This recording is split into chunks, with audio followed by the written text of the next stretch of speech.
Guys இப்போ இந்த ட்ராமாவோட continuation பார்க்கலாம். நாம இருக்கா இல்லையா, ஆன்ப்ளாய் வந்துட்டு இந்த கொலை விஷயத்தில் இன்வெஸ்டிகேட் பண்ணிட்டு இருக்கிறதா பார்த்துட்டு நேத்தோட ஒரு குட்டி ஃப்ளாஷ்பேக் போகிறா. ஆக்சுவலாக ஆன்ப்ளாய் மாதிரி ட்ரெஸ் பண்ணி இவ தான் ஆனை வந்து ஷூட் பண்ணி கொலை பண்ணியிருப்பா. ஸோ இதுக்கு காரணம் புவின் தான். அவன் தான் இவகிட்ட பேசி கன்வின்ஸ் பண்ணி ஒரு பிரெயின் வாஷ் பண்ணி அனுப்பி வைப்பான். இவ்வளோ க்ளவுஸ் எல்லாம் போட்டுக்கிட்டு ஆன்ப்ளாய் மாதிரியே டூப்ளிகேட் ட்ரெஸ் ஒன்று போட்டுட்டு வந்து ஆனை வந்துட்டு கொலை பண்ணிடுவா. இதனால் ரொம்ப கில்ட்டியாக ஃபீல் பண்ணிட்டு இருப்பா.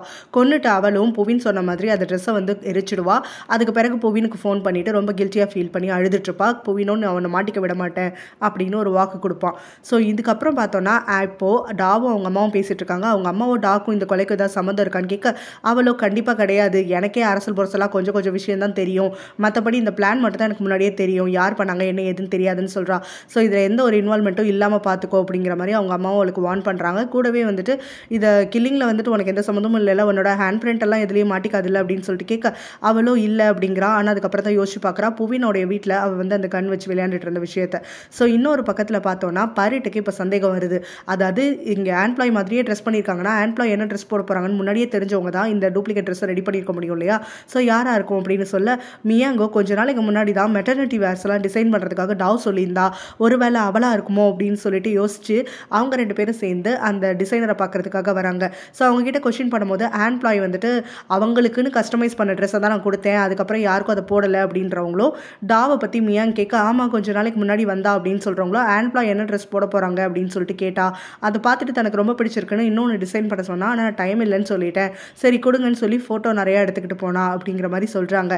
இதை கேட்ட உடனே பரிட்டுக்கும் இங்கே மியாங்க்கும் வந்து ஒரு க்ளூ கிடைச்ச மாதிரியும் இருக்குது. கூடவே டாவ் இந்த அளவுக்கு இறங்குவாளான்னு ஒரு ஷாக்காகவும் இருந்துட்டுருக்கு.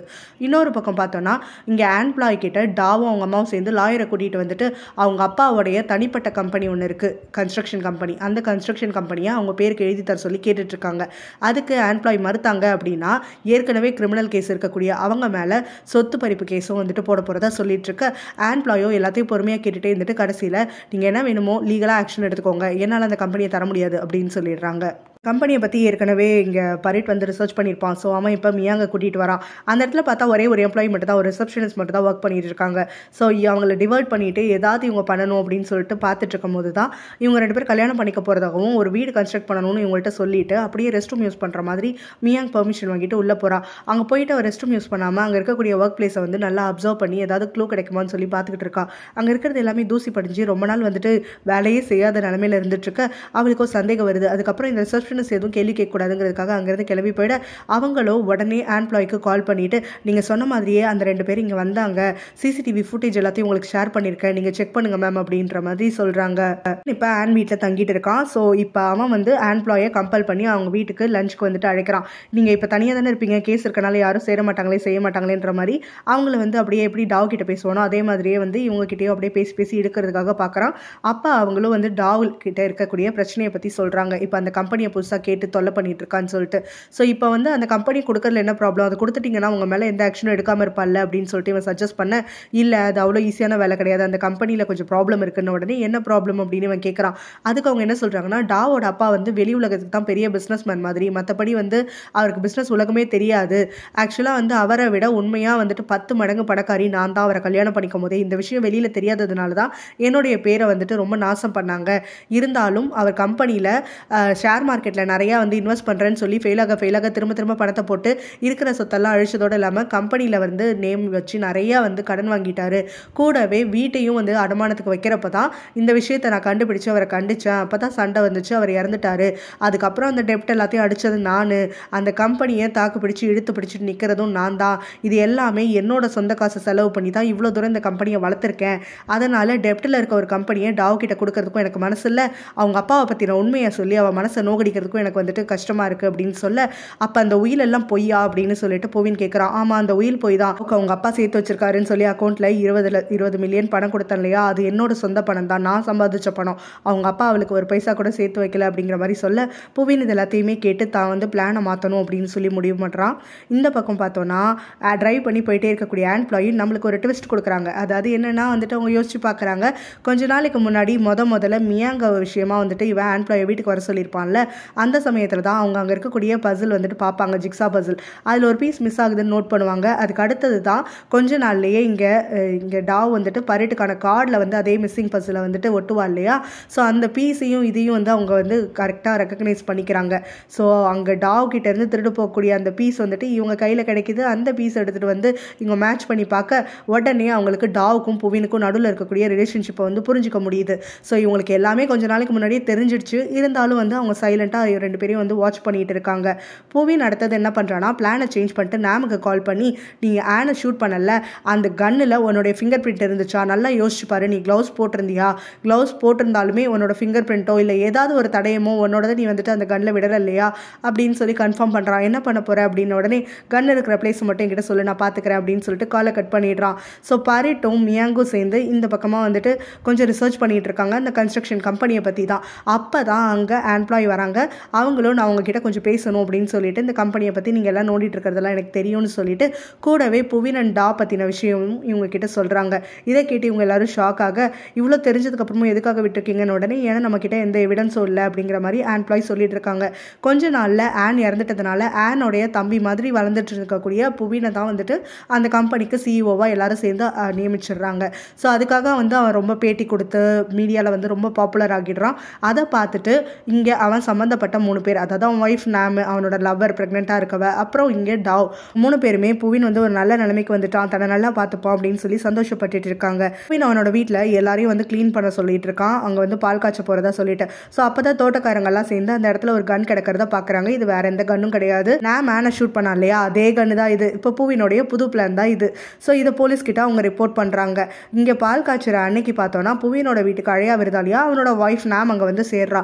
ஸோ அவளை பார்த்தோன்னே இவன் கடுப்பேறா. நீ என்ன பண்ணுற, நான் உன்னை கூப்பிட்டுனா உங்கள் அம்மா கூட தானே உன்னை போயிட்டு கொஞ்ச நாள் தலைமறைவாக இருக்க சொன்னேன் அப்படின்ன உடனே என்ன வேலை முடிஞ்சோடனே என்னை கழட்டி விட்டுறான்னு பார்க்குறியா, அந்த டாக் கூட சேரலான்னு பார்க்குறியா, அதெல்லாம் நடக்கவே நடக்காது, இதை மனசில் எதுனாலும் வச்சுக்கோ, நம்ம 2 பேரும் ஒன்றா தான் இருந்தோம் அப்படின்னு சொல்லிட்டு இருக்கா. புவினோ ஏன் புரிஞ்சுக்க மாட்டேங்கிறேன், நான் கூப்பிட்டா வர வேண்டியதானே அப்படின்னு சொல்ல, நீ கூப்பிட்டா தான் நானும் வரணுமா அப்படின்னு கேட்டுக்கிட்டே எங்கள் டாவ் கரெக்டாக வரா.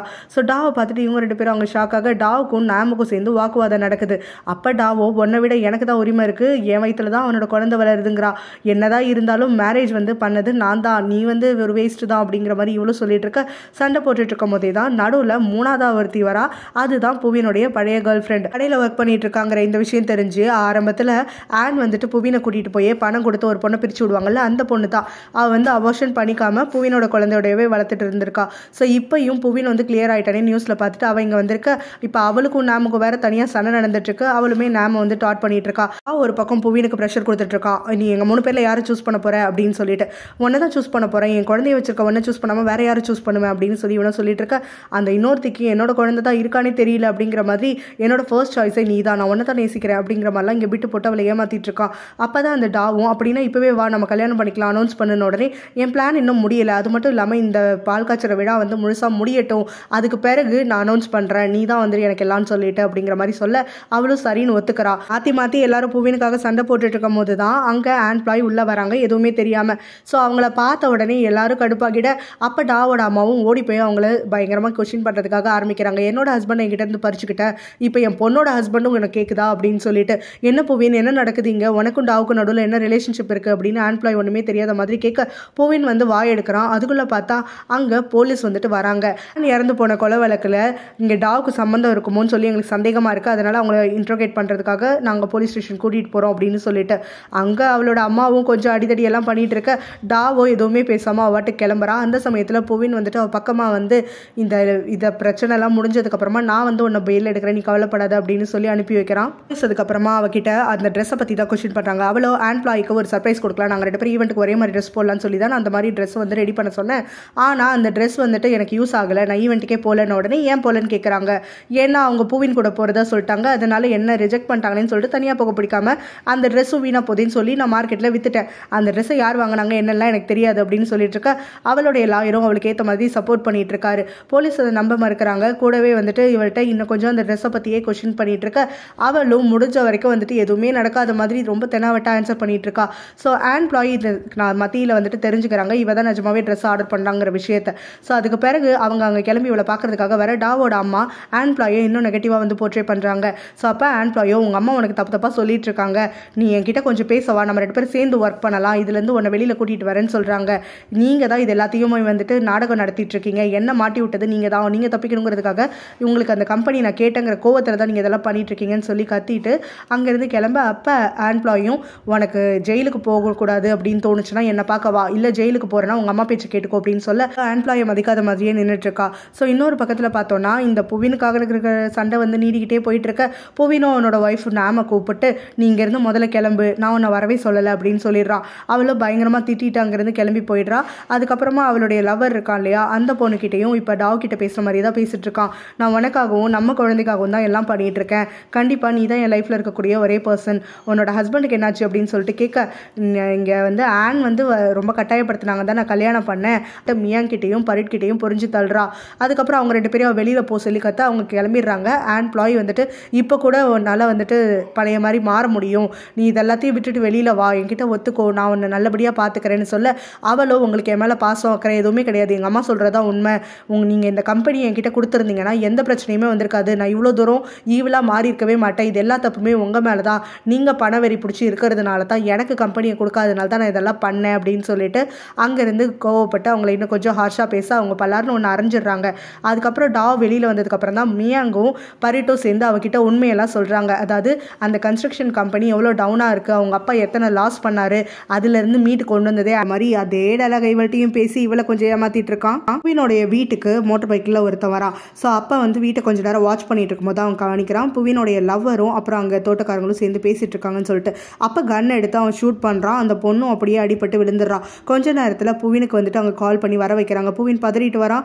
வந்ததுக்கப்புறம் தான் அந்த பொண்ணு வந்து கையில் அடிபட்டுருச்சுன்னு சொல்கிறான். இப்போ புவின் அதை செக் பண்ணிட்டு இது கன் ஷாட் கிடையாது, யாரோ ஒன்று வார்ன் பண்ணுறதுக்காக தான் இப்படி பண்ணியிருக்காங்க போல, நெக்ஸ்ட் டைம் மேபி ஷூட் பண்ணிடுவேன்னு ஏதோ மிரட்டுறாங்க போல அப்படின்னு உடனே அந்த பொண்ணு உடனே பயந்துக்கிட்டு உன் கூட இருக்கனால தான் இந்த பிரச்சனையாக வரும், இல்லைன்னா நான் குழந்தை பிறக்கிற வரைக்கும் நான் வெளியில் போய் தனியாக இருக்கட்டுமான்னு உடனே உன் லவ் அவ்வளோதானா, எனக்காக நீ வந்துட்டு இது கூட ரிஸ்க் எடுக்க மாட்டியா, நான் உன்னை நல்லா பார்த்துப்பேன், யாராக இருந்தாலும் பார்த்துக்கலாம் அப்படின்லாம் சொல்லி அந்த பொண்ணு கிட்ட பேசி கன்வின்ஸ் பண்ணிட்டு இருக்கான். அதோட இந்த பார்ட் முடியுது. ஃபைனல் பார்ட்டை நம்ம நாளைக்கு பார்க்கலாம். பாய்.